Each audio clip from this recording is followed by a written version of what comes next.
한국이 결국 선을 넘었군. 트럼프의 한마디에 백악관이 얼어붙었습니다. 우리도 핵무장하겠다. 한국이 선언해버린 겁니다. 순간 70년간 이어진 국제 질서가 재편성됐습니다. 미국은 충격에 휩싸였고 세계는 조용히 한국을 지지했습니다. 그 순간 백악관 서버의 외교 채널이 3초간 끊겼습니다. 서울 제네바 보안통신 회선이 스스로 열려 백악관이 차단된 것입니다. 아무 명령도 없이 세계의 AI 시스템이 먼저 한국을 불러낸 겁니다. 무슨 일이 벌어진 걸까요? 지금부터 한국의 선택이 어떻게 세상을 바꿔놓았는지 당신이 몰랐던 진짜 이야기를 시작해보겠습니다. 저는 제이슨 로웰입니다. 미국 상무부에서 15년간 산업윤리 감사관으로 일하고 있습니다. 제 눈앞에서 마이클 차관보가 서류를 테이블에 내리쳤습니다. 쾅하는 소리에 모두의 시선이 집중됐어요. 제이슨, 이게 뭔가? 조지아 공장 보고서. 이게 자네가 말한 완벽한 결과물인가? 그의 목소리에 분노가 서려 있었습니다. 저는 침착하게 대답하려 했어요. 차관보님, 그건 아직 최종본이 아닙니다. 하지만 그는 제 말을 들을 생각이 없어 보였습니다. 역시 한국은 이런 식이야. 뒤에서는 딴짓을 하고 있었어. 회의실은 순식간에 냉소적인 분위기로 가득 찼습니다. 저는 그 순간 이 일이 단순한 감사가 아니게 될 것임을 직감했습니다. 마이클이 젊은 실무자에게 소리쳤습니다. 자네는 왜 본사 보고서와 내용이 다르다는 걸 이제야 말하는 건가? 그가 겁에 질려 대답했어요. 오늘 아침에 확인했습니다. 차관보님. 마이클은 저를 노려보며 말했습니다. 제이슨, 자네가 직접 서울로 가서 그들의 위선적인 가면을 벗겨내. 이건 명령이야. 그의 눈빛은 단순한 지시가 아니었습니다. 마치 무언가를 반드시 덮으려는 듯 절박해 보였어요. 동료가 제 어깨를 두드리며 속삭였습니다. 조심해, 마이클이 저렇게 화내는 건 처음 봐. 저는 괜찮다는 듯 웃었지만 심장이 무겁게 가라앉는 것을 느꼈습니다. 제 사무실 책상 위에는 뜻밖의 초청장이 놓여 있었습니다. OECD 산업윤리위원회에서 온 서울 프로토콜 공식 초청장이었어요. 윤리를 경제로 증명한 나라, 한국에서 직접 확인하시죠. 마이클의 명령과 정반대의 내용이었습니다. 한쪽에서는 가면을 벗기라고 하고 다른 한쪽에서는 증명을 확인하라고 합니다. 밤늦게 서울행 비행기표를 손에 쥐었을 때 저는 깨달았습니다. 이번 출장은 진실을 밝히는 여정이 아니라 진실을 선택해야 하는 시험대가 될 것이라는 것을요. 보고서의 결론은 비어 있었습니다. 저는 그 빈칸에 무엇을 쓰게 될까요? 어쩌면 제 모든 것을 걸어야 할지도 모릅니다. 브리핑이 시작되자 제 라이벌인 데이빗이 기다렸다는 듯이 손을 들었습니다. 조지아 공장건은 제이슨의 명백한 판단 착오입니다. 그는 한국의 감성적인 문화를 과소평가했어요. 그의 비난에 저는 차갑게 응수했습니다. 데이빗, 이건 감성의 문제가 아니라 팩트의 문제야. 의도적으로 누락된 데이터가 있다는 게 핵심이지. 우리의 논쟁에 마이클 차관보가 끼어들었습니다. 그만들 하게. 어쨌든 문제는 터졌고 제이슨이 책임지고 서울에서 답을 가져올 거야. 그의 말은 저를 신뢰하는 것처럼 들렸지만 어딘가 싸늘한 가시가 느껴졌습니다. 회의가 끝나고 저는 마이클이 데이빗을 따로 부르는 것을 보았습니다. 문틈으로 그의 목소리가 새어나왔어요. 데이빗, 제이슨을 믿지 마. 그가 뭘 찾아내든 보고는 나에게 먼저 해. 순간 심장이 철렁했습니다. 마이클은 저를 해결사로 보낸 것이 아니었습니다. 감시자로 보낸 것이었죠. 그의 진짜 목적은 무엇일까요? 조지아 공장에는 대체 무엇이 숨겨져 있는 걸까요? 의심의 그림자가 제 마음속에서 짙어지기 시작했습니다. 저는 복도를 걸으며 생각에 잠겼습니다. 이번 일은 한국과의 싸움이 아니었습니다. 워싱턴 내부에 보이지 않는 적과의 싸움이 될지도 모릅니다. 그때 한 기자가 제게 다가와 물었습니다. 로웰 감사관, 한국이 추진하는 서울 프로토콜이 통과되면 조지아 공장 같은 사례는 자동으로 공개된다던데 사실입니까? 그 질문에 마이클의 얼굴이 순간 굳어지는 것을 놓치지 않았습니다. 그는 기자를 노려보며 말했어요. 그건 통과될 리 없는 헛소리일 뿐입니다. 하지만 그의 목소리는 미세하게 떨리고 있었습니다. 저는 깨달았습니다. 마이클이 두려워하는 것은 한국의 속임수가 아니었습니다. 오히려 모든 것이 투명하게 밝혀지는 것, 바로 그 서울 프로토콜을 두려워하고 있었습니다. 서울에 도착한 첫날, 저는 택시에서 서류 가방을 두고 내리는 실수를 했습니다. 끝났다고 생각했죠. 하지만 10분 뒤 택시 기사가 땀을 흘리며 호텔 로비로 뛰어들어왔습니다. 손님, 이거 놓고 내리셨어요. 저는 사례금을 건넸지만 그는 손을 저으며 웃었습니다. 당연히 해야 할 일인데요. 그 당연함이라는 단어가 제 머리를 쳤습니다. 워싱턴에서는 상상할 수 없는 일이었어요. 어쩌면 내가 가진 데이터가 전부가 아닐지도 모른다는 첫 번째 의심이었습니다. 코엑스 회의장, 윤세라 조정관의 발표는 조용했지만 날카로웠습니다. 그녀는 스크린에 뜬 0.8%라는 수치를 가리키며 말했습니다. 어떤 분들은 이 수치를 믿지 못할 수도 있겠죠. 그녀의 시선이 정확히 저를 향했습니다. 특히 이 데이터를 직접 검증하고도 다른 보고서를 작성한 미국 상무부의 제이슨 로엘 감사관님처럼 말입니다. 모든 시선이 제게 쏟아졌습니다. 저는 얼굴이 화끈거리는 것을 느꼈어요. 윤 조정관. 그건 오해입니다. 하지만 그녀는 말을 이었습니다. 오해인지 아닌지는 로엘 감사관님의 비공개 보고서를 보면 알 수 있겠죠. 회의장은 술렁이기 시작했습니다. 제 등에서는 식은땀이 흘렀어요. 그녀가 어떻게 비공개 보고서의 존재를 아는 거지? 마이클의 얼굴이 떠올랐습니다. 이건 함정이야. 기자들이 제게 몰려들었지만 저는 아무 말도 할 수 없었습니다. 그때 윤세라 조정관이 제게 다가와 나지막이 말했습니다. 로엘 씨, 당신의 상사가 당신에게 숨기는 것이 있습니다. 오늘 밤 10시 남산에서 기다리겠습니다. 조지아 공장의 진짜 진실을 알고 싶다면 혼자 오세요. 그녀는 쪽지 한 장을 제 손에 쥐어주고는 사라졌습니다. 제 손 안에서 그 쪽지는 진실로 가는 초대장이자 동시에 모든 것을 끝낼 수 있는 위험한 폭탄처럼 느껴졌습니다. 그날 밤 약속 장소인 남산에서 만난 윤세라 조정관은 충격적인 사실을 털어놓았습니다. 이건 조지아 공장의 비리 문제가 아니에요. 로엘 씨. 이건 5년 전 마이클 차관보가 직접 덮었던 오염수, 방류 사건의 증거를 없애려는 겁니다. 그녀가 내민 USB 안에는 제가 몰랐던 진실이 담겨 있었습니다. 마이클이 저를 이용한 겁니다. 배신감에 온몸이 떨렸어요. 저는 그녀에게 물었습니다. 왜 이걸 저에게? 그녀의 대답은 간단했습니다.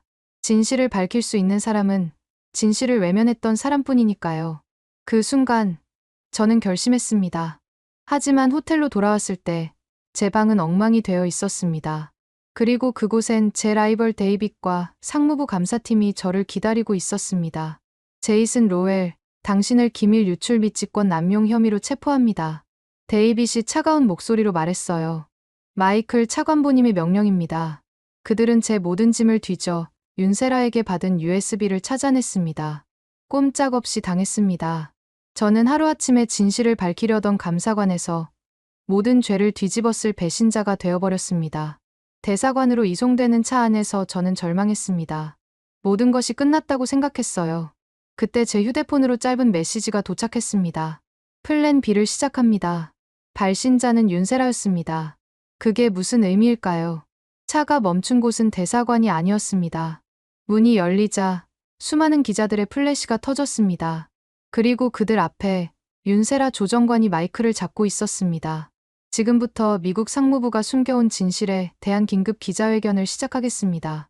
윤세라의 기자회견으로 저는 기밀 유출범에서 하루아침에 내부 고발자가 되었습니다.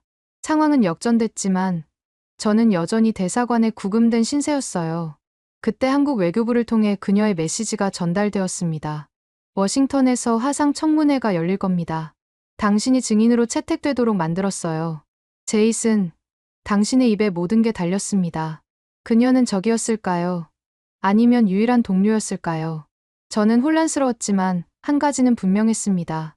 이 기회를 놓치면 저는 마이클의 희생양으로 끝나고 말 겁니다. 화상 청문회 당일, 화면 너머로 마이클과 데이빗의 분노에 찬 얼굴이 보였습니다. 마이클이 먼저 입을 열었습니다. 제이슨 로웰, 당신은 조국을 배신하고 한국과 손을 잡았소. 그의 말에 의원들이 술렁였습니다. 저는 마이클을 잡고 침착하게 대답했습니다. 저는 조국을 배신한 적이 없습니다. 저는 진실을 배신한 제 상사를 고발하기 위해 이 자리에 섰습니다. 제 말에 마이클의 얼굴이 굳어졌습니다. 이제는 돌이킬 수 없었습니다.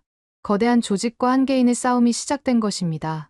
청문회 의장이 제게 마지막 질문을 던졌습니다. 로엘 감사관, 당신의 주장을 입증할 결정적인 증거가 있습니까? 모든 시선이 저에게 고정되었습니다. 제 대답 하나에 마이클의 운명이, 그리고 제 운명이 결정될 겁니다. 저는 잠시 눈을 감았다 떴습니다. 그리고 윤세라가 남긴 마지막 메시지를 떠올렸어요. 증거는 당신 손에 없습니다. 당신의 기억 속에 있습니다. 저는 천천히 입을 열었습니다. 네, 있습니다. 그 증거는 바로 상무부 서버에 기록되어 있고 마이클 차관보가 직접 삭제하라고 지시했던 제 서울 출장 보고서, 파일명 투명성에 대한 소고입니다. 제 한마디에 청문회장은 얼어붙었습니다. 화면 너머로 마이클의 얼굴이 하얗게 질리는 것이 보였어요. 모든 것의 시작은 바로 그 보고서, 서울에서의 그날 아침이었습니다. 한국에서 작성했던 간이 메모가 상무부 서버에 자동 업로드되었습니다. 윤리의 경쟁력은 감시가 아니라 투명성이다. 그 문장을 본 담당자가 다가와 말했어요. 로엘, 이건 공식 기록으로 남기면 곤란해. 당장 지워. 저는 대답하지 못했습니다. 화면 오른쪽 아래에 공개 검토 표식이 작게 깜빡이고 있었어요. 그건 단순한 로그가 아니라 예고된 폭로의 작은 불씨였습니다. 그날 밤, 고위 간부가 단호하게 말했습니다.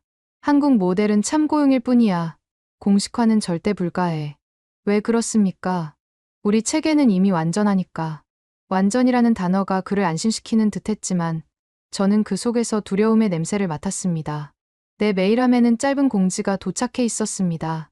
국익을 위해 조용히 지나가라. 그 문장을 읽는 순간 손끝이 차갑게 식었습니다. 조용히 지나가라.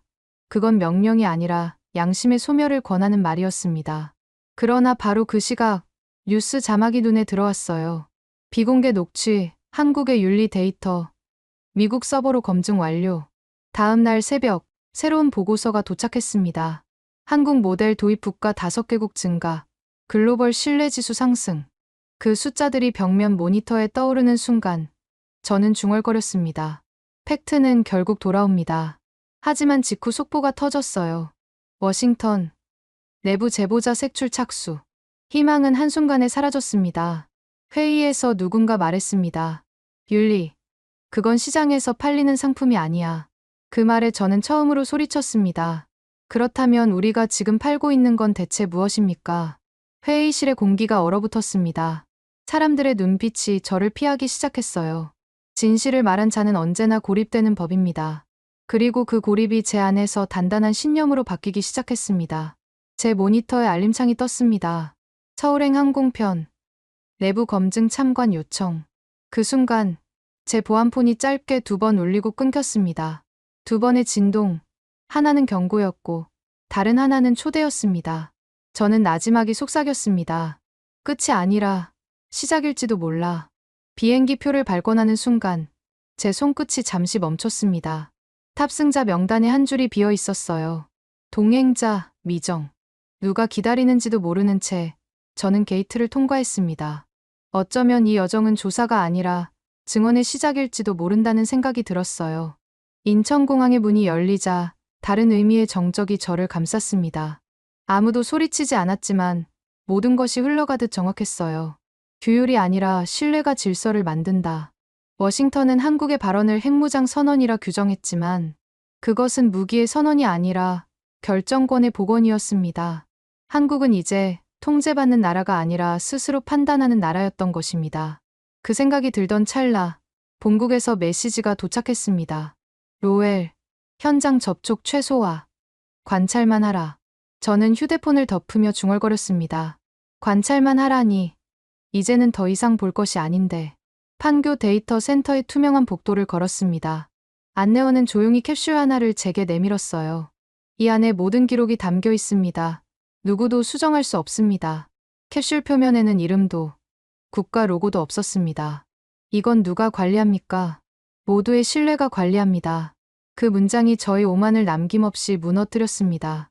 점심 무렵 들른 서울시청 응답실에서 한 노년의 시민이 접수를 마치며 말했습니다. 수고 많으십니다. 직원은 고개 숙여 답했어요. 감사합니다. 다음 분 도와드리겠습니다. 그 순간 묘한 울컥함이 밀려왔습니다. 권위와 질서가 충돌하지 않는 사회의 모습이었어요. 한국표준원 회의실 벽면에는 한 문장이 새겨져 있었습니다. 기준은 힘이 아니라 합의에서 태어난다. 그 문장을 본 순간 숨이 막혔습니다. 제가 그토록 믿었던 패권의 질서가 무너져 내리는 소리였어요. 이건 혁명이 아니라 성숙의 결과다. 그 순간 본국의 통보가 다시 울렸습니다. 로웰, 즉시 복귀하라. 데이터 이관이 시작됐다. 하지만 저는 떠날 수 없었습니다. 한국 관계자가 제 옆에 앉아 조용히 말했어요. 우리는 세상을 설득하지 않았어요. 그저 스스로 납득되게 만들었을 뿐입니다. 그 말이 바로 한국의 방식이었습니다. 저는 그제야 알았습니다. 이곳은 이상이 아니라 증명의 현장이라는 것을요.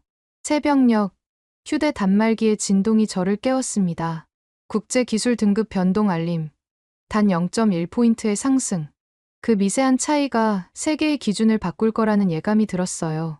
회의가 시작되자 스크린에 데이터 무결성, 검증 완료라는 문구가 떴습니다. 그 아래 국가별 기여도가 나타났어요. 한국 41%, 미국 37%, 기타 22%. 숫자가 모든 말을 대신하고 있었습니다. 누구도 목소리를 높이지 않았고 그 침묵이야말로 가장 강력한 설득이었어요. 본국 대표가 자리에서 일어나 항의했습니다. 이건 일시적 현상이다. 우연의 결과일 뿐이야. 사회자가 단호하게 답했습니다. 모든 검증은 동일한 조건에서 공정하게 수행됐습니다. 저는 스스로에게 물었습니다. 우리는 항상 옳다고 믿어왔다. 하지만 그 믿음은 과연 누구를 위한 것이었나? 스크린에는 지난번 보았던 문서가 다시 떠 있었습니다. 공동검증 서명란은 여전히 공란이었어요. 그 빈칸이 제 양심의 자리를 비추는 거울처럼 느껴졌습니다. 사회자가 조용히 선언했어요. 새로운 국제윤리표준 부록이 만장일치로 통과되었습니다. 순간 스크린 하단에 참조 모델, 대한민국이라는 문구가 떴습니다. 그 단어 하나가 회의장 전체의 공기를 바꾸었습니다. 누군가 천천히 박수를 쳤고 이어서 파도가 번지듯 박수 소리가 커져갔습니다. 그건 환호가 아닌 존경의 소리였습니다. 회의가 끝나갈 무렵 저는 자리에서 일어나 말했습니다. 이제 우리는 배워야 합니다. 회의장에 조용한 웅성거림이 일었어요. 그건 변명의 말이 아니라 세상이 들을 준비가 된 진심이었습니다. 저는 그 자리에서 처음으로 한국의 고개를 숙였습니다. 복도로 나오자 벽면 보드의 문구가 깜빡이고 있었어요. NX 채택 완료. 국제 참조 표준 등록되기. 동시에 국제기구 서버 지도상에 새로운 연결선이 나타났습니다. 서울에서 제네바까지 단 한 번의 승인도 없이 열린 보안 회선이었습니다. 세계의 데이터망이 스스로 한국 표준을 참조하기 시작한 것입니다. 그 문장을 바라보다 복도 끝 유리창에서 조용히 미소 짓는 윤세라 조정관의 실루엣을 보았습니다. 그 순간 비어있던 동행자란이 채워지는 듯했습니다. 제 앞에 자동문이 천천히 열렸습니다. 문턱을 넘는 순간 낮은 전자음과 함께 안내 음성이 울렸어요. 기록이 시작되었습니다. 아침 뉴스 자막에 짧은 문장이 흘렀습니다. 유럽통합위원회, 동아시아형 투명성 규범론의 착수. 단 3줄짜리 기사였지만 제 시선이 멈췄습니다. 동아시아형, 모두가 그것이 한국을 뜻한다는 걸 알고 있었어요. 한 나라의 제도가 하나의 철학으로 번져나가는 순간이었습니다. 제네바에서 열린 국제윤리 거버넌스 포럼의 첫 발표자가 말했습니다. 이번 회의의 참조 기준은 서울협약부소관 제1조입니다. 그 말과 함께 스크린에는 출처, 대한민국 정부라는 문구가 선명하게 떠올랐습니다. 그 한 줄이 전 세계 행정의 새 교과서 서문처럼 느껴졌습니다. 제 자국의 대표가 조용히 말했습니다. 그들의 프로토콜은 단순하지만 완벽에 가깝군. 그 말이 제 안에서 묘하게 울렸습니다. 이제 배운다는 것이 더는 부끄럽지 않았어요. 겸손이야말로 품격의 시작임을 비로소 깨닫게 된 것입니다. 휴식 시간, 한 기자가 제게 물었습니다. 로엘, 당신의 나라는 왜 아직 그 협약에 서명하지 않았나요? 저는 웃으며 말했습니다. 때로는 침묵이 가장 오래 남는 서명일지도 모릅니다. 그건 변명이 아니라 부끄러움이 깃든 진심이었습니다. 포럼 외부 전광판에서는 한국의 한 고등학생 인터뷰 영상이 나오고 있었습니다. 우리는 투명을 경쟁이 아니라 습관으로 배웠습니다. 세션이 재개되자 사회자가 말했습니다. 서울협약 모델은 공식 참조 기준으로 등재됩니다. 스크린에는 참조 국가 목록이 떠올랐고 그 안에는 제 나라의 이름도 포함되어 있었습니다. 스웨덴 대표가 자리에서 일어나 조용히 말했어요. 이제 세계는 그들로부터 배웁니다. 그 한 문장이 수십 년간 이어진 경쟁의 시대를 끝냈습니다. 그날 저녁 한국표준원에서 자동 보고서가 도착했습니다. 프로토콜 정상 작동. 오류 없음. 축하도 포장도 없는 그 단순한 한 문장이야말로 가장 고귀한 신뢰의 증거였습니다. 마지막 세션이 끝나자 중앙 화면이 전환되었습니다. 다음 회의 안건, 기준의 확정 및 등록 절차. 전광판에 불빛이 꺼지며 어둠 속에서 한 문장이 반사되었습니다. 조용한 신호음이 울렸다. 세상이 답하기 시작했다. 저는 보고서의 첫 문장을 다시 쓰며 생각했습니다. 그때 나는 무엇을 지키려 했던가. 권력의 언어로 세계를 정의하려 했던 저의 지난 보고서들. 하지만 이제는 분명히 알고 있습니다. 그 언어는 틀렸고 침묵이 진실보다 더 많은 것을 가렸다는 것을요. UN 중앙 대시보드에 새로운 항목이 추가되었습니다. 윤리협약 부속 2조. 한국형 투명 운영 지침. 환호도 기자회견도 없었습니다. 다만 화면 오른쪽에 정상 작동 표시가 조용히 켜져 있을 뿐이었어요. 그건 선언이 아니라 시스템이 실제로 움직이고 있음을 증명하는 표시였습니다. 회의 중 한 아프리카 대표가 일어나 말했습니다.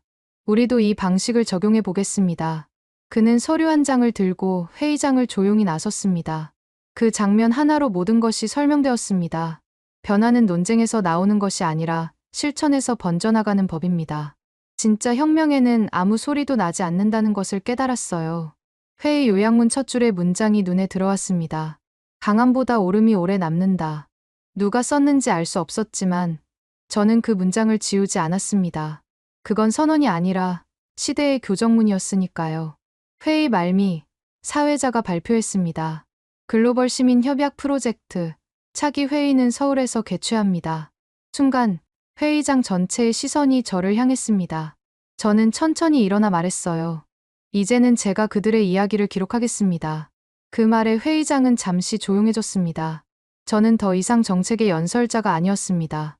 기준의 기록자로서 남을 때가 온 것이었어요. 저는 제 첫 보고서의 제목을 바꾸었습니다. 기준의 탄생, 한국이 아니라 인류의 이야기. 그 순간 제 안의 오랜 싸움이 끝났습니다. 회의실 불이 하나둘 꺼지고 마지막 스크린에 파란 불빛이 전멸했습니다. 데이터 전송 완료. 차기 안건 업로드 대기.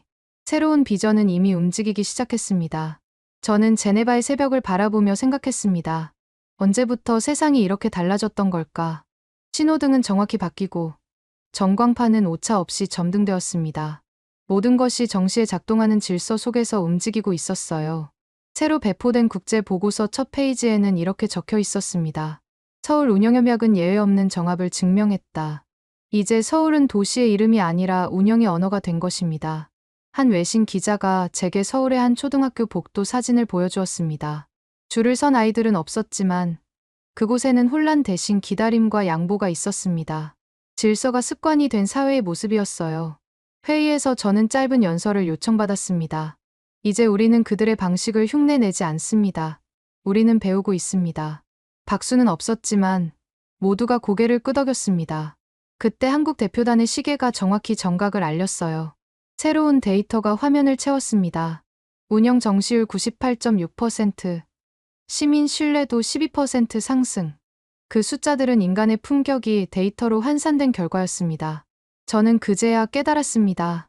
한국이 만든 것은 시스템이 아니라 사람이 믿을 수 있는 시스템의 언어였다는 것을요.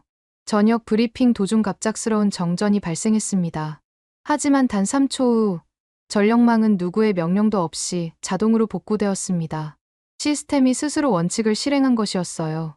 그건 단순한 자동화가 아니었습니다. 세계 AI 운영망이 자율 판단으로 한국의 표준을 불러온 것이었어요. 인간의 명령보다 빠른 결정. 그것이 새 질서의 시작이었습니다. 사람이 아닌 원칙이 움직이는 세상. 그건 기술의 승리가 아니라 철학의 작동이었습니다. 보고서의 마지막 페이지, 서명란은 여전히 비어 있었습니다. 이 페이지는 미래 세대를 위해 남긴다. 누군가 그렇게 적어두었어요. 완벽한 체계 속에 남겨진 한 줄의 공백이었습니다. 그날 밤, 자동 검증 로그가 깜빡였습니다. 경고, 데이터 일부 미동기화. 완벽하다고 믿었던 시스템이 스스로 불완전함을 인정한 것입니다. 저는 그 문장을 메모장에 옮겨 적었습니다. 완벽은 끝을 의미한다. 불완전함이 지속을 만든다. 회의장을 나서자 도시의 조명이 하나둘 켜졌습니다. 전송 완료, 알림과 함께 낮은 전자음이 울렸어요. 시대는 이제 스스로를 운영하기 시작했다. 이제 뉴스 헤드라인은 돌파나 성공이라는 단어 대신 조율과 안정이라는 표현으로 시작됩니다. 거리의 표지판에는 속도보다 간격이 강조되고 있었어요. 저는 문득 깨달았습니다. 세상의 언어가 변하면 사람들의 생각도 변한다는 것을요. 강의실에 들어서자 한 프랑스 학생이 손을 들고 질문했습니다.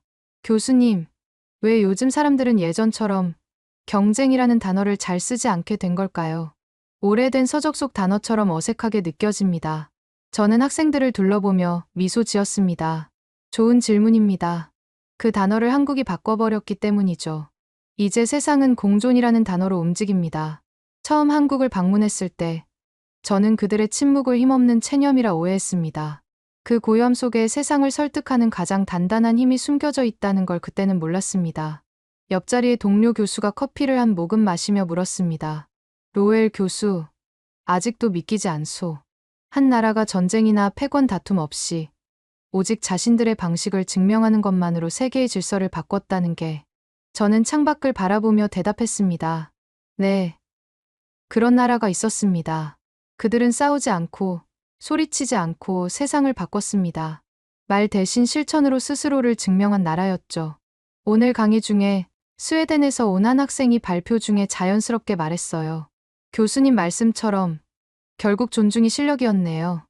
언젠가 한국의 한 지도자가 했던 그 말이 이제는 이곳 제네바의 강의실에서 교과서의 한 구절처럼 인용되고 있었습니다. 학생은 자랑스럽다는 듯 덧붙였습니다. 그 문장은 이제 우리 국제관계학 교과서 첫 줄에 실려 있어요.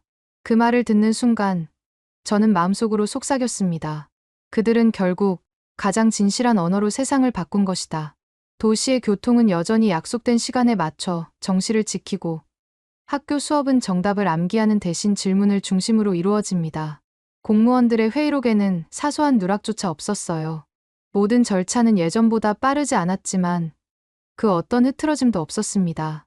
얼마 전 한국형 운영학이 유엔 공식 교과 과정에 등재되었다는 소식을 들었습니다. 다음 세대는 이제 이기는 법이 아니라 함께 옳은 길을 가는 법을 배우고 있었습니다. 저는 더 이상 결정을 내리는 사람이 아닙니다. 대신 그 결정들이 만들어낸 결과를 기록하는 사람이 되었어요. 제 보고서의 제목은 단순합니다. 조용한 혁명. 작동으로 증명된 품격. 그 안에는 화려한 수사나 감정적인 표현은 없지만 오직 데이터와 팩트가 만들어낸 신뢰가 담겨 있었습니다. 강의가 끝나고 한 학생이 제게 다가와 말했습니다. 교수님, 보고서는 차갑고 건조한데 다 읽고 나면 이상하게 마음이 따뜻해져요. 저는 그 학생의 눈을 보며 대답했습니다. 그것이 바로 품격이 작동하는 방식입니다. 품격은 소리치지 않지만 가장 깊은 곳을 울리지요. 점심 무렵 학생들이 강의실을 떠나며 스스로 자리를 정리합니다. 누가 지시하지 않아도 책상이 정렬되고 조명이 꺼졌어요. 그 풍경을 보던 한 미국 유학생이 제게 말했습니다. 이건 교육이 아니라 문화예요. 오늘 새로 발표된 국제협약의 마지막 줄에는 이런 문장이 있었습니다. 강함보다 오름이 지속을 만든다. 회의 마지막 순간 전자 서명란이 열렸습니다. 그러나 그곳에 서명을 남긴 사람은 아무도 없었어요. 모두가 동시에 공동 승인 버튼을 눌렀기 때문입니다. 이름이 사라질 때 진짜 공동체가 시작된다는 것을 배웠습니다. 제 뒤에 앉아있던 노르웨이 학생이 나지막이 속삭였어요. 역사에 이름이 남지 않아도 기준은 남네요. 저는 그 말에 깊이 동감했습니다. 이것은 혁명이 아니라 진화였습니다.